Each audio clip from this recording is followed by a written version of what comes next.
Jim Gaffigan was the host. I can't see Jim Gaffigan now and not think of Tim Walz. It is a really funny impersonation. I mean, they don't give him any funny lines because they don't want to make fun of Walz, but he just does the part so well. It's so frenetic and bizarre, which is just what Tim Walz is. Yeah. So he makes fun of he was at the Al Smith charity dinner. That's the white tie dinner that the presidents always go to and everybody in New York goes to, that has lots and lots of money. And they raise money for Catholic charities. And this is the first time since Mondale that both candidates have not been there. And Mondale, of course, lost. I don't know if it's a God thing. Could be. I don't know. But Kamala Harris decided not to show up. And Jim Gaffigan, bless his little heart, he took on both sides hard, which is exactly what a comedian should do. Here he is making fun of the Democrats last night. The Democrats have been telling us Trump's reelection is a threat to democracy. In fact, they were so concerned of this threat, they staged a coup. Ousted their democratically elected incumbent and installed Kamala Harris. In other words, all her dreams have come true. Really? It really makes you consider the power of prayer, right, Cardinal? Sometimes prayers take 3.5 years and a George Clooney op-ed.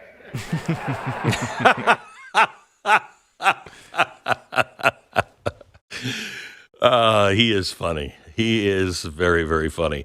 Now, Trump was pretty funny himself. I mean, he didn't want to do this.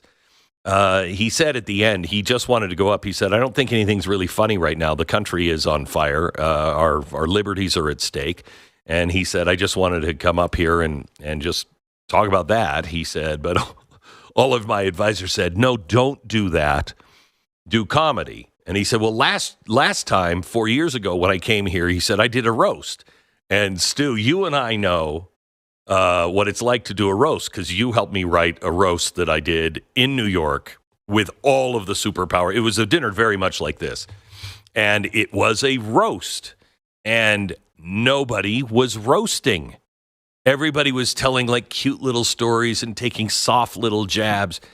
And I looked at the guy, I was sitting next to him on the dais, and I looked at the guy we were roasting, and I said, might have made a huge mistake because these guys are not roasting you, and all my material tears you apart. And he just laughed, and he said, that's why I wanted you here. I knew you would have the guts to do it. But apparently, 4 years ago, I don't remember this, but he appeared mean. At least that's what he said. And he said, I didn't want to repeat that.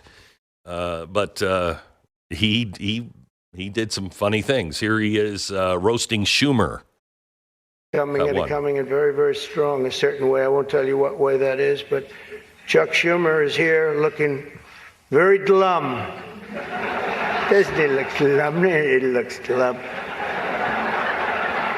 But look on the bright side, Chuck, considering how woke your party has become. If Kamala loses, you still have a chance to become the first woman president. Did you watch this at all, Stu? Only the highlights. It came out on X and stuff. But yeah, it was pretty funny. So I was watching it too. Didn't Chuck Schumer? He looked like Gollum. Yeah, he does look very strange at this point. Yeah, he was sitting there and he looked, his posture, and he was sitting and he just looked like, hi, precious. He really looked like Gollum, but maybe that's just me. Here's Trump talking about the white dudes for Harris. There's a group called White Dudes for Harris. Have you seen this? White Dudes for Harris. Anybody know? Are some of you here? White Dudes for Harris? Doesn't sound like it. But I'm not worried about them at all because their wives and their wives' lovers are all voting for me. Every one of those people is voting for me. On Tim Walz, here's what the president said. But unfortunately, Governor Walz isn't here himself, but don't worry, he'll say that he was. He's going to say he was. Did you also notice Michael Bloomberg was sitting right in the front, and the guy didn't react or crack a smile one time?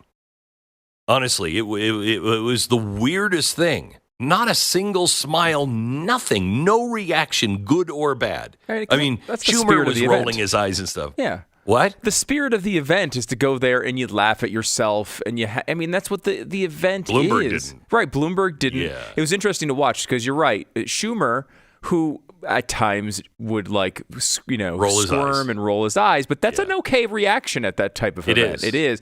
Gaffigan, I noticed as well, actually laughed really hard at some of the jokes. Others that were more like the female president one, he just kind of he didn't want to react to that one at all. But generally speaking, I thought everyone was pretty much okay on their reactions, but Bloomberg was just nothing. It was weird. It was just weird. It was like, are you listening to a podcast or something right now? What is happening with you? He was like that famous footage of the interrogation of one of the murder suspects who just sits there in the room by himself for hours and never has a facial expression. You ever see that footage? It's like that. No. Oh, yeah, that's classic. So weird. He also talked seriously about the assassination attempts. Here he is, cut 4.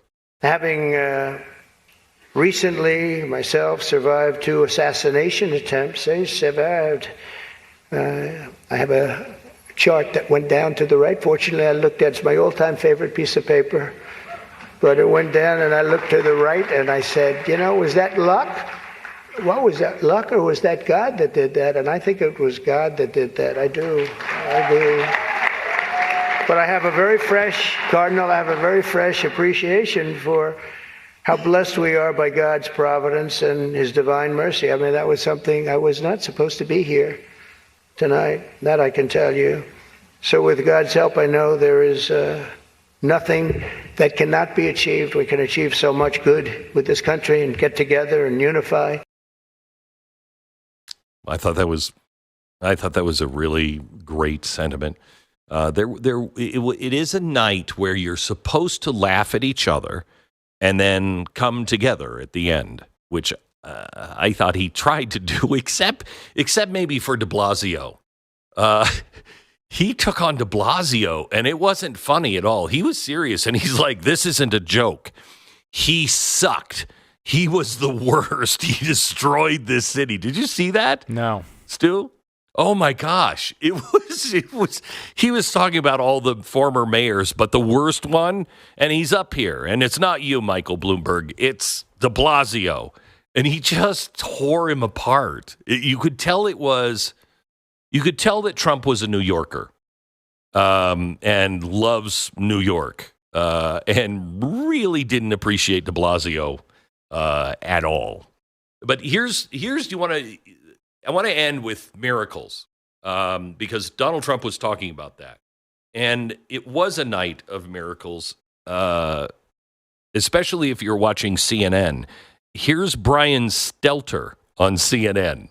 Brian Stelter, what did you make of this performance? Oh, no, don't ask me first. I thought he was funny. I thought he actually got a few great jokes in. I thought the best moment was we talked about the assassination attempts and made light of what he's experienced, because I think he's experiencing real trauma, real PTSD as a result of the shootings, but he's still able to have a light moment in this room. And he took advantage of the fact that Kamala Harris wasn't there. What? That's Brian Stelter.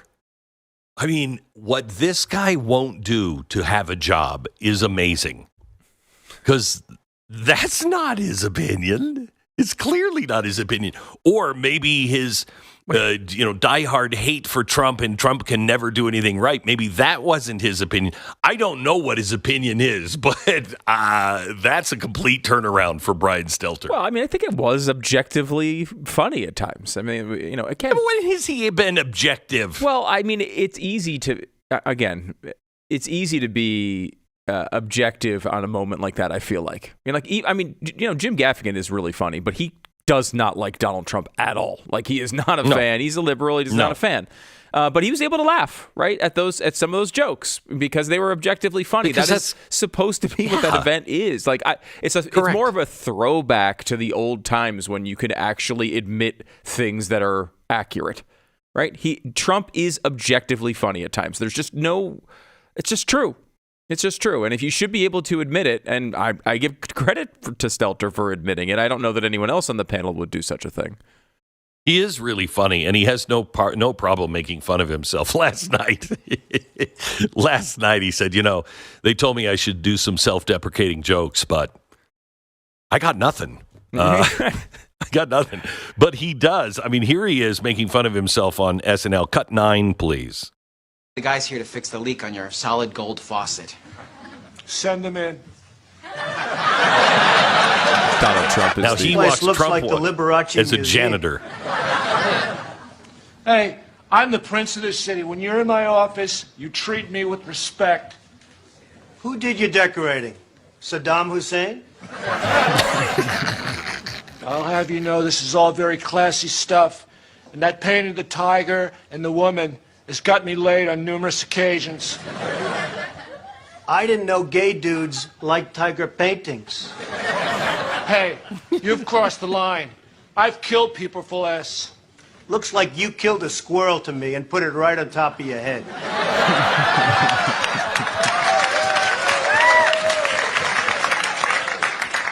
You're one to talk. Your hair looks exactly like mine.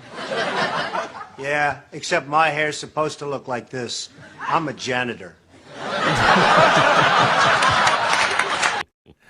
That's from 2004, by the way. He's funny. Yeah.